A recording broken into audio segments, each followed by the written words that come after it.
मेवाड़ की राजकुमारी अजब कुमारी और भगवान श्री कृष्ण की अद्भुत कथा। राजस्थान की वीरभूमि मेवाड़, जहाँ की हवाओं में शौर्य गूंजता था और मंदिरों में हर सुबह भगवान श्री कृष्ण के भजन सुनाई देते थे। उसी मेवाड़ में जन्मी थी एक अत्यंत सुंदर, साहसी और भक्तिमयी राजकुमारी अजब कुमारी। अजब कुमारी बचपन से ही भगवान श्री कृष्ण की अनन्य भक्त थी। महल की चकाचौंध से दूर उन्हें सबसे अधिक प्रिय था महल के भीतर बना छोटा सा कृष्ण मंदिर। वहां वे घंटों बैठकर बांसुरी की धुन सुनने की कल्पना करती और कान्हा से बातें किया करती थी। राजमहल में लोग कहते थे, राजकुमारी का मन इस संसार में कम और वृंदावन के श्याम में अधिक बसता है। हर सुबह अजब कुमारी स्वयं मंदिर सजाती, ठाकुर जी को भोग लगाती और फिर मधुर स्वर में भजन गाती। श्याम मेरे तुम बिन जीवन सूना। उनकी भक्ति इतनी निर्मल थी कि मंदिर का वातावरण भी दिव्य हो उठता था। एक दिन मेवाड़ पर भयंकर संकट आ पड़ा। पड़ोसी राज्य का क्रूर राजा मेवाड़ पर आक्रमण करने की तैयारी करने लगा।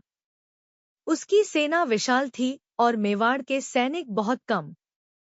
पूरा राजमहल चिंता में डूब गया। सभा में मंत्री बोले, महाराज, इस बार युद्ध जीतना अत्यंत कठिन है। राजा चिंतित होकर बोले, अब केवल भगवान ही मेवाड़ की रक्षा कर सकते हैं। यह सुनकर अजब कुमारी सीधे कृष्ण मंदिर पहुंची। उनकी आंखों में आंसू थे।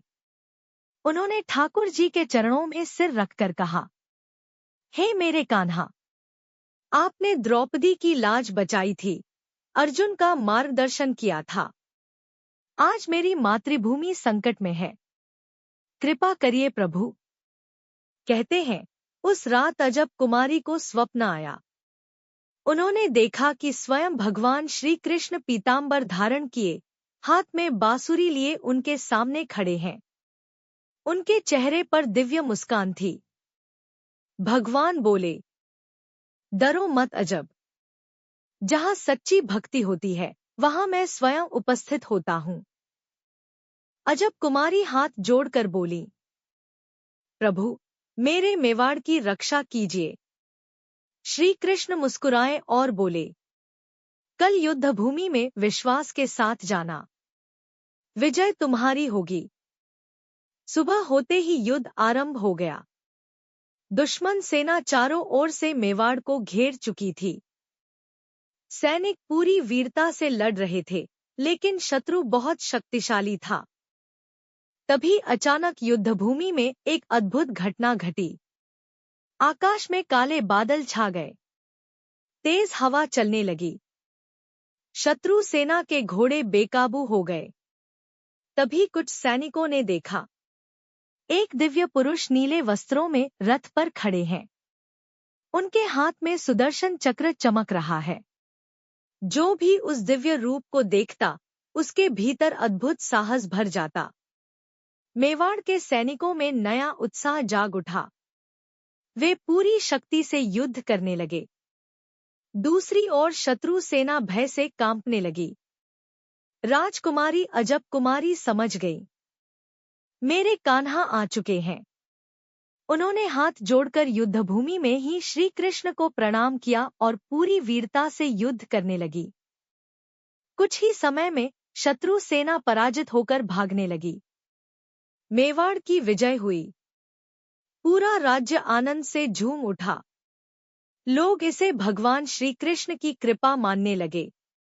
युद्ध समाप्त होने के बाद अजब कुमारी सीधे मंदिर पहुंची। मंदिर में प्रवेश करते ही उनकी आंखें नम हो गईं। उन्होंने देखा, ठाकुर जी के चरणों में युद्धभूमि की मिट्टी लगी हुई थी और उनकी मूर्ति के अधरों पर हल्की मुस्कान थी।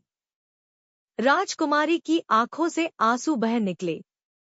वे समझ गईं कि स्वयं श्री कृष्ण ने मेवाड़ की रक्षा की है।